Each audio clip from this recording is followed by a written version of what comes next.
The Tipsy Candle is making the pumpkin spice pie candle using our own blend of premium soy wax. Now we're going to do the fun stuff. We're going to make sure that our wax has cooled down to a temperature that is appropriate to bind the two ingredients together, being the wax and the fragrance oil.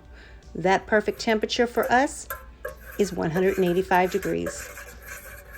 Make sure you stir it for a good solid 2 minutes without stopping.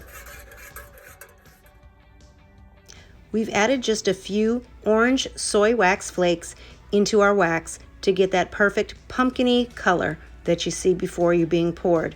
The trick here is to cool down your wax to a temperature that is appropriate for the kind of wax that you are making your candle with. Our perfect temperature to cool down is 135 degrees. What we're doing here is we're eliminating any possible air bubbles in the hot wax by gently tapping on the glass.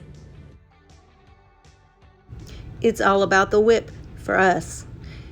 This was probably the most tricky part of making the candle.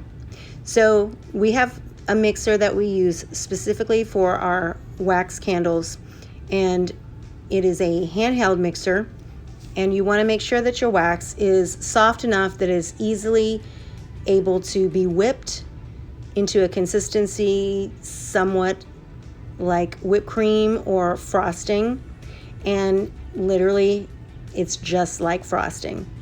Once you whip it enough where you see your peaks able to stick together without falling down or melting, that's when you know it's time to scoop into your bag.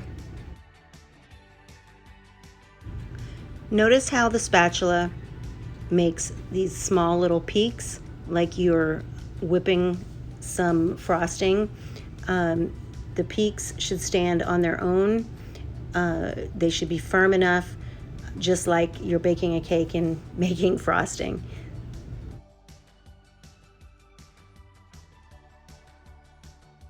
Now that you have the consistency of the whipped frosting that you want, you'll want to find a large piping bag. I use a 16-inch thicker piping bag with a large piping tip to get that perfect peak. I started out by putting it into a tall glass and quickly discovered that it would fall over. So instead, I used it in my hand and I covered the excess bag over my hand, and it was really easy to scoop the soft wax into the piping bag with my spatula.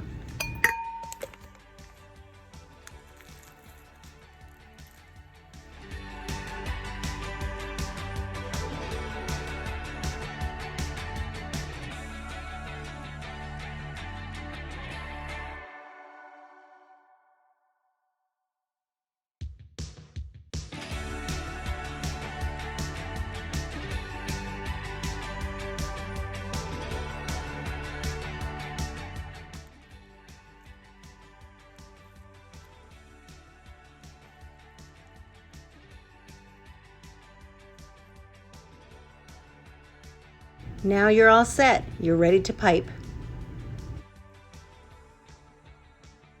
I let the orange wax cool off until it looked like it was in a solid enough state. You want to be able to have your frosting stick to your candle, and it shouldn't be 100% cool, but it shouldn't be completely liquid either. The easiest way that I was able to frost was to put it on a Lazy Susan and turn it slowly as I was piping. You'll kind of want to work a little bit quick, so make sure that your wax in your piping bag is soft enough to continue to pipe as many candles as you want to frost. And just get creative. Don't worry if your wax that you're frosting with gets a little too hard. You can gently hit it with a heat gun for just a couple seconds, kind of squish it together with your hands, and then start piping again.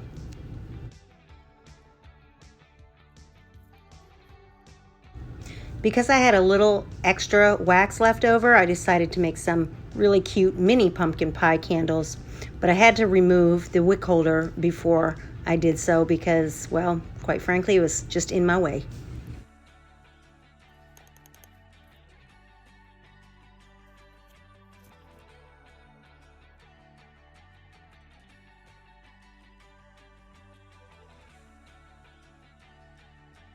The best advice that I could give any candler wanting to whip their frosting candle wax is to practice.